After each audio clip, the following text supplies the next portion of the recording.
दर्शक है हमारे साथ। हेलो हेलो, हाँ जी, क्या मैं डॉक्टर साहब से बात कर सकती हूँ? बिल्कुल, नमस्कार जी, स्वागत है कार्यक्रम में। डॉक्टर साहब आपको सुन पा रहे हैं, सवाल करें। डॉक्टर साहब, मुझे ना पैरों में तकलीफ है। पैरों पे काले काले धब्बे हो गए हैं 8-10 साल से। तो जी, इसके लिए कुछ तकलीफ कह रहे हैं? तकलीफ भी है क्या? तकलीफ ऐसे तो कुछ नहीं दिखती, पर काले काले बहुत ज्यादा हो गए, मतलब देखने में ब्लैक कलर के ही लगते हैं, जैसे ब्लैक हो गया। ठीक है, दर्द तो नहीं है ना? जी, दर्द तो नहीं होता, मतलब वैसे तो दर्द रहता है जैसे आम होता है आम लेडीज के, पर ज्यादा वैसे दर्द नहीं होता इसी वजह से। पर देखने में बहुत ज्यादा गंदे लगते हैं, तो क्या इसका कुछ इलाज है? नहीं, बहुत अच्छा इलाज है इसका। जिनको भी छींपें हो जाएं, काले निशान हो जाएं या मुहासे के निशान हो जाए, मुहासे निकलते हों, एसिडिटी बनती हो, कब्ज रहता हो या ऐसे आप जैसे निशान हो जाते हो, तो इनके लिए बहुत अच्छा एक इलाज है। अलसी लीजिए आप 500 ग्राम अलसी हल्का सा भूनें, उसका पाउडर बना लें। और नमक, जैतून का एक नमक आता है जो देखने में नमक जैसा होता है, खाने में नमकीन नहीं होता। इसे जैतून का रसायन भी कहते हैं हिंदी में, और इंग्लिश में इसे एस्टेक जैतून कहते हैं।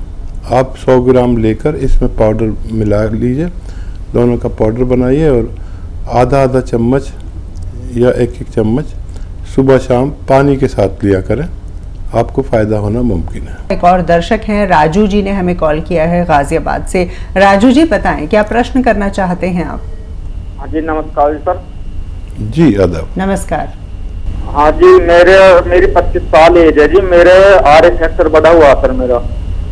जी हाँ जी, आरए फैक्टर इतना ज्यादा बढ़ा हुआ है, करीब 54-53 हो रहा है, और मेरे घुटनों में पानी भर जाता है जी। गठिया बाय है मेरे। पानी कहाँ भर जाता है? जी, घुटनों में पानी आ जाता है, सिरिंज द्वारा निकाला जाता है पानी, जब चलने फिरने में दिक्कत आ जाती है।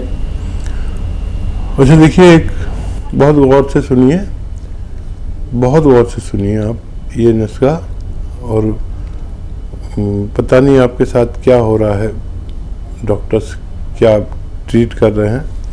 ऐसे बार बार तो पानी नहीं आता, पानी आने का तो रास्ता होता है, घुटने में पानी आने का कोई रास्ता ही नहीं होता, और कैसे पानी आता है। बहरहाल आप जो भी करना चाहें इलाज करते रहें, लेकिन एक इलाज मैं आपको बताता हूँ। देखिए, 500 ग्राम अलसी हल्का सा भूनकर पाउडर बना लें, ठीक है, और 1 चम्मच यानी 3-4 ग्राम छोटा चाय का चम्मच सुबह और शाम इसे खाना शुरू कर दें। यह आपको 7-8 महीने खाना है, ठीक है। इतनी लीजिए जितना आपको 7-8 महीने चले, या बार बार लेकर पाउडर बना लिया करिए। और एक आता है गोंद स्याह, इसे काला गोंद कहते हैं, ये अलग से पाउडर बना लीजिए।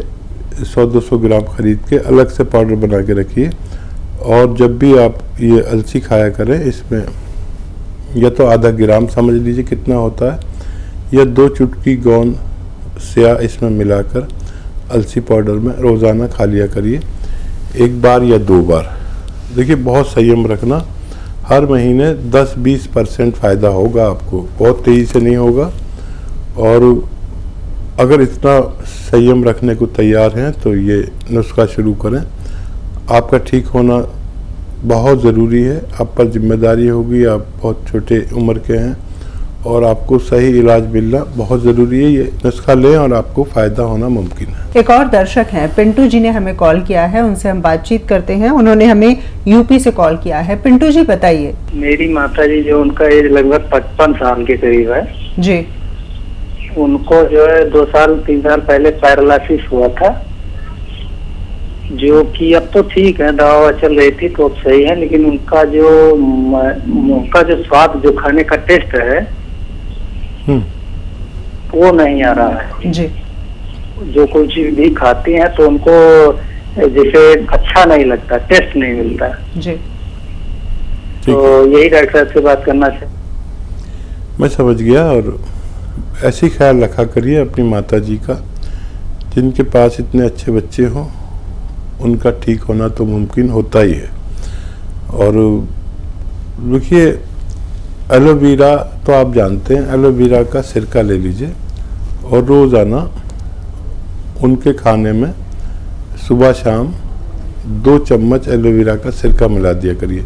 सिरका आप समझते हैं ना, एलोवेरा का विनेगर या साइडर कहते हैं सिरका, ये जायके में खट्टा होता है और उन्हें पिलाया करिए। आप देखेंगे कि आपकी मम्मी का स्वाद भी लौट आएगा और ये जो फालिज होता है ये बार बार होता है, ये उसको इस फालिज के दोबारा होने से भी रोक सकता है। जी हाँ, वाकई में तो ये भी आपको बता दें कि अगर आप जुड़ना चाहते हैं हकीम साहब के साथ तो कई माध्यम हैं, आप हमें कॉल कर सकते हैं। उसके अलावा फेसबुक का जो पेज है हकीम साहब का, उनके नाम से ही है, वहां पर जा सकते हैं और तमाम तरह के नुस्खे आप देख सकते हैं। उसके अलावा यूट्यूब में भी हकीम साहब के नाम से एक अकाउंट है जहां पर नुस्खे देखे जा सकते हैं। इसके अलावा ये भी आपको बता दें कि अगर आपका कोई भी सवाल होता है, कोई भी प्रश्न होता है, किसी तरह की परेशानी आपके साथ हो रही है तो हेल्पलाइन नंबर्स जो हैं वो भी लगातार आप अपने टेलीविजन स्क्रीन पर देख सकते हैं। एक और दर्शक हैं, शबनम जी ने हमें कॉल किया है, उनकी क्या समस्या है आइए जानते हैं। शबनम जी बताइए।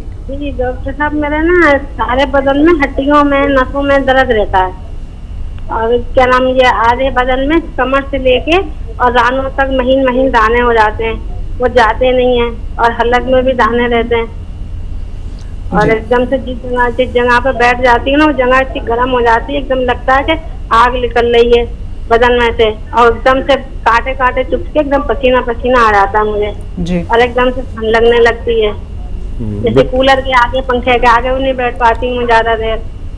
बेटा कब से ऐसा है और कितनी आयु है आपकी? मेरी ऐसी 45 साल है, 40 तो होगी, 40-45 के बराबर है। ये करीब हो गई है ऐसी, मेरे को 8-10 साल हो गई हैं ये परेशानी में। हाँ देखिए 8-10 साल से आप परेशान हैं, इलाज भी खूब कर लिए और मेरी बात गौर से सुन लेंगे तो इस 8-10 साल की परेशानी 3-4 महीने में जा सकती है। आपके पास कॉपी पेन तैयार है क्या? अगर आपके पास कॉपी पेन तैयार है तो लिख लीजिए। वैसे तो नुस्खा आसान है लेकिन लिखना बेहतर है। देखिए आप 500 ग्राम अलसी लीजिए और इसको भूनकर पाउडर बना लें और 100 ग्राम गोंद स्याह खरीदें, लेकिन असली होना चाहिए, असली होना चाहिए। ये बहुत कड़वा होता है और नकली भी बहुत मिलता है, ब्राउन कलर का होता है लेकिन गोंद स्याह कहते हैं, यानी काला गोंद। तो ये असली मिल गया अगर आपको, तो समझ लीजिए कि ये अगर 100 ग्राम भी मिल गया तो आपको जब ख़त्म नहीं होगा जब तक आपको फ़ायदा न पहुंचा दे, लेकिन असली लेना ज़रूरी है। इस अलसी में मिला दीजिए, पाउडर बनी हुई अलसी में इसको भी पाउडर बना के मिला दीजिए। ये रॉ मटेरियल लेना, पिसा पिसाया नहीं। अब ये एक कैप्सूल सुबह दोपहर शाम आपको खाना है। खाने के पश्चात पानी से, बगैर चर्बी के दूध से, या आप रईस हैं तो जूस से भी ले सकते हैं कभी कभी। ये 600 ग्राम पाउडर ख़त्म होने से पहले आपका रोग मुक्त होना हो जाना चाहिए। लेकिन एक बात करना, आपके घर में ये वेस्टर्न टॉयलेट ना हो तो उसका इंतज़ाम करना, बस ये मेरी शर्त है। आपको मैं दुआ भी करूँगा कि आपको जल्दी फ़ायदा हो। शाहाना जी भी जुड़ गई हैं हमारे साथ, लखनऊ से हमें कॉल किया है। शाहाना जी सवाल कर सकती हैं आप। हेलो शाहाना जी सवाल करें। हेलो वालेकुम। तो हकीम साहब, मेरी पेट में बहुत सालों से दिक्कत है और मेरे पेट में मतलब पहले डॉक्टर ने अल्सर बताया था, उसका काफी टाइम इलाज चला, फिर उसके बाद बहुत ज्यादा प्रॉब्लम हो गई थी तो आते सूख गई थी, उसका बहुत इलाज चला, फिर काफी ठीक हो गई मैं। लेकिन अभी भी मेरे 2-3 महीनों में कभी अचानक से पेट में दर्द उठ जाता है और पूरी रात दर्द होता है जी। और मेरे जब तक कि और हेलो जी एज भी बता दीजिए अपनी। जी मेरी एज 26। ठीक है। हाँ, बहुत कम उम्र में आपको ही तकलीफ हो गई। और खाने पीने में वही चीज़ें खाया करें जो हजम हो जाए आसानी से। आपको पता होगा कोई ना कोई चीज़ आपको बहुत ज़्यादा मुश्किल से हजम होती है, तो वो चीज़ मुस्तरद कर दें। और अभी तो एक चीज़ आती है बेल का मुरब्बा, जो पत्थर बेल या बेल पत्थर कहते हैं, वो तो अभी 2 महीने बाद आएगी। बेल का मुरब्बा आता है, मुरब्बा बेल या बेल का मुरब्बा या कोवेट का मुरब्बा कहते हैं। इसको एक कतला रोज़ाना खाली पेट यानी निहार मुँह सुबह ही सुबह खा लिया करिए, 3-4 इंच का एक पीस, और रोज़ खाया करिए। ज़रूरत पड़े तो रात को भी खा सकते हैं। और जब बेल शुरू हो जाए पकी हुई आनी, तो आधी बेल रोज़ाना खाया करें 2 वक्त में, और पानी खूब पिया करें। अंजीर अगर आपको ताज़ी मिल सकती है अंजीर, तो रोज़ाना 2 अंजीर खाया करें। अगर ताज़ी नहीं मिले तो जो ड्राई फ्रूट में अंजीर आती है उसको दूध में उबाल कर खाया करें। ये सब घरेलू नुस्खे हैं। और कोई भी तेज़ मसालों की चीज़ ना खाया करें। और गौन मोरिंगा सफ़ेद अगर मिल जाए तो आधा ग्राम दूध में मिला के रोज़ पिया करें, आपको फ़ायदा मुमकिन है। हकीम साहब, नींद की अगर बात की जाए, जिस तरह का लाइफस्टाइल हमारा हो चुका है, तो नींद हम पूरी नहीं ले पाते हैं। कम से कम कितने घंटे सोना ज़रूरी होता है ताकि हम पूरी तरह से फिट रहें? देखिए, ज़्यादा उम्र वाले आदमी को 6 घंटे कम से कम नींद आनी चाहिए, और जवान को 7 या 8 घंटे का समय नींद का चाहिए। गफलत की नींद चाहिए। ये नहीं कि पूरे दुनिया के ख्यालात अगर हम लेके सोते हैं तो ऐसे ही स्वप्न आते हैं और ऐसा लगता है कि हम सोए नहीं। तो नींद भी गफलत वाली आनी चाहिए, और ये सेहत की निशानियों में से एक है। आप यकीन करेंगे कि मैं कभी लेट नहीं सोता, ना लेट उठता। जो आदमी जल्दी सोएगा वही जल्दी उठ सकता है।